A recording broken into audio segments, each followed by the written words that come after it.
Da bismo omogućili da se kreira nov zapis u bazi, nov proizvod, kao i da se edituje postojeći, dodat ćemo dve nove HTML stranice i dva nova JS fajla, znači JavaScript fajla. Dodajemo prvo, znači imamo za sada index.html stranicu, to je početna strana aplikacije, ali dodat ćemo sada stranicu edit.html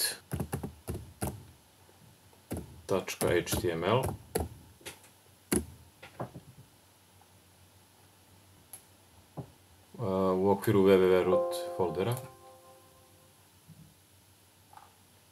Takođe dodat ćemo za kreiranje create.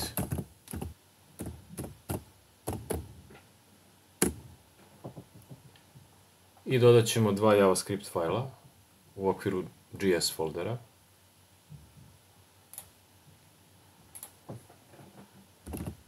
Dakle, jedan ćemo da nazovemo create.js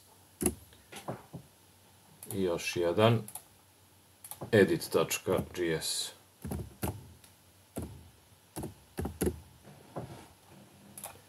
Dodajemo sadržaj sada prvo u stranicu create.js. Slično kao i u main.js fajlu imamo prvo document ready funkciju. Vratit ćemo se da izanaliziramo ovaj kod, ali pre toga ćemo dodati odgovarajući kod u index.html stranicu, gde treba dodati dugme na koje kada se klikne treba da se pozove ova prethodno kreirana stranica. Dakle, posle ovog feature proizvoda, znači to je ovde, a pre liste, dodat ćemo sledeći kod, dakle, dva ugnježdena div taga u okviru kojih se nalazi link ka stranici create.html. Bacit ćemo jedan kontejner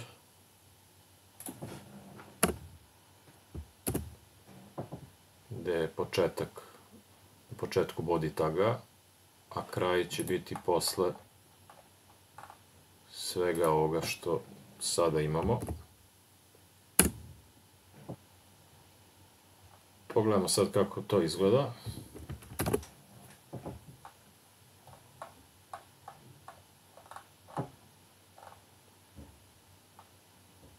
Evo vidimo ovde dugme kreira nov proizvod.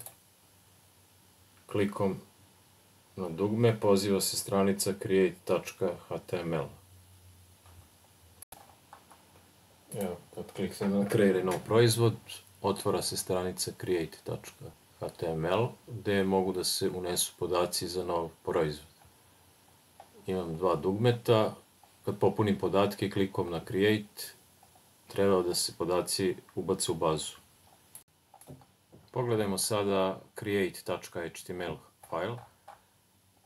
Dakle, u okviru head taga imamo prvo meta informacije, a zatim link ka bootstrapu i ka main.css failu. Zatim imamo naslov. U okviru body taga imamo naslov create new product i ispod toga jedna div tag sa odgovarajućom formom. Forma koja klikom na submit dugme poziva metodu create item. I sada sledeći div tagovi se koriste za formiranje labela sa nazivom polja i samih polja. Dakle, input, vidimo, type text, za ime, zatim za boju, veličinu i cenu i količinu na kraju. U podnožju imamo dva dugmeta, submit dugme i dugme za odustajanje. Ispod toga odgovarajući script tagovi, dakle za jQuery, za bootstrap i za JavaScript file koji sam kreirao na početku, create.js. Klikom na submit dugme poziva se funkcija create item, ili ste to na HTML stranici, i onda unutar nje prvo se kreira osnovni URI, u nastavku ima ovaj deo create, zatim se formira kao konstanta objekat item, gde se nalaze svi podaci skinuti sa HTML stranice ime, boja, veličina, cena, količina. Pomoću fetch metode šalje se AJAX zahtev aplikaciji koja predstavlja web server API. Kao parametar, prvi parametar šalje se URL, a drugi parametar je opcioni koji predstavlja objekat sa sledećim osobinama. Vrsta metode, zaglavlje, telo. U ovom slučaju za vrstu metode stavljeno je post. Ova naredba podatke item pretvara u JSON objekat, kao takav ga šalje u okviru ovog zahteva. Kada se dobije response objekat, odnosno kad se skupe svi podaci, izvršava se den. Data predstavlja response objekat sa podacima koji su vraćeni. Ovde vidimo prikaz na konzoli i poziva se metoda prikaz data koja kao objekat šalje, kao parametar prosleđuje taj response objekat. Istu metodu videli ste i u okviru main.js fajla.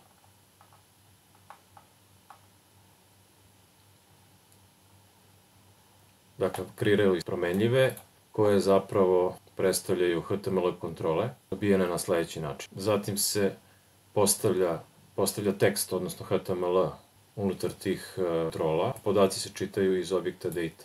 Posle uspešnog ubacivanja u bazu podataka, sledeća naredba vraća na index.html stranicu, znači vrši redirekciju. Evo vidimo ovde promenljivu URI redirect koja je definisana na početku JavaScript fajla, dakle localhost 5021.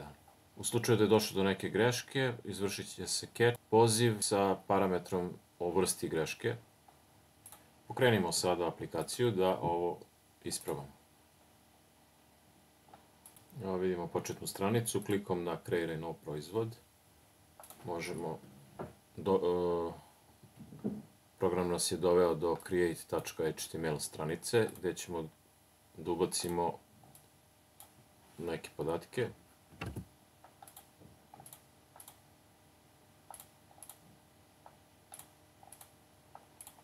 Da bi ovo isprobali i klikom na create, evo vidimo da smo se vratili na početnu stranicu, a podatak koji je upravo bio ubačen, to je ovaj ovdje. Bacit ćemo još jedan podatak, ali koristit ću debugger da bi video, da bi izanalizirao fetch poziv. Dakle, evo vidite URL adresu. Posle povratka vraćeni su sledeći podaci.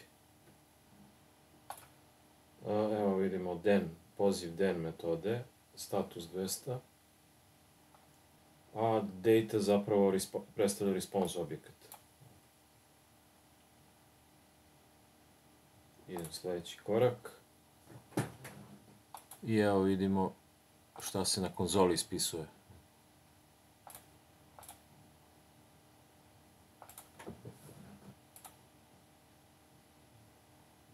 Evo, vidimo listu proizvoda, sada se i ovaj uneti podatak, znači uneti proizvod pojavljuje u listi. U sledećem videu pogledajte kako se vrši editovanje i brisanje određenog proizvoda iz baze.